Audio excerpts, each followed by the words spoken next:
There's a new Valkyrie in the pages of Marvel Comics, and her face is a familiar one. Far more clever than anyone else in this realm. Realm? The House of Ideas has confirmed that none other than Jane Foster will return from her apparent death to take on the mantle in her own series, Jane Foster Valkyrie. The first issue is slated for publication in July. The move comes in the aftermath of the massive Marvel crossover event War of the Realms, which saw the dark elf Malekith the Accursed mounting a conquest of all 10 realms. With only Midgard, aka Earth, left standing, a massive roster of Marvel's heroes assembled to combat the threat, including, of course, Thor and Loki, who were key to thwarting Malekith's plot. The well-received event featured such standout moments as Wolverine coming to the rescue of the Punisher, Ghost Rider teaming up with Doctor Strange, and Daredevil briefly attaining godlike power. Of course, it wouldn't be a mighty Marvel crossover without a few casualties, and War of the Realms was no exception. Among the most notable, Brunnhilde the Valkyrie, who in issue number 2 of the main series was decapitated by Malekith himself. With the valiant warrior gone, the door was open for a new Valkyrie to emerge, and Foster should fit the bill nicely. The character has a long history in the comics, having first appeared in Journey into Mystery number 84 in 1962, before Thor even had his own solo title. Although she primarily served as a love interest for the God of Thunder for much of her publication history, the character has become much more prominent in Marvel lore in recent years, following her portrayal on screen by Natalie Portman in 2011's Thor and 2013's Thor: The Dark World.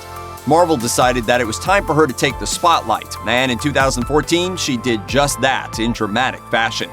In a storyline in Thor's solo book that year, Foster was diagnosed with breast cancer at around the same time that Thor lost the ability to wield Mjolnir during a battle with Nick Fury. The mighty weapon, abandoned on the moon, telepathically called out to Foster, who with the aid of Heimdall retrieved it and became the first woman to harness the power of Thor.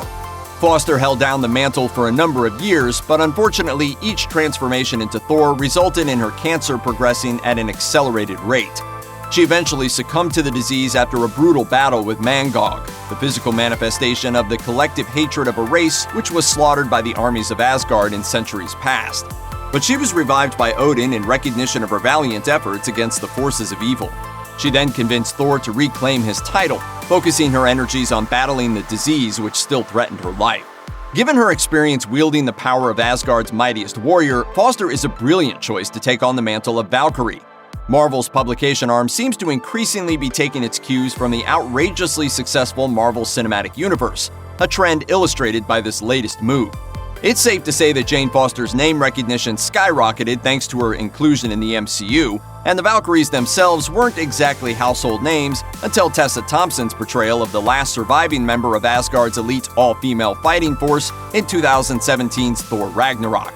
But among comics fans, Foster has picked up a sizable fan base thanks to her time holding down the mantle of Thor, and those fans should be thrilled to see her back in action.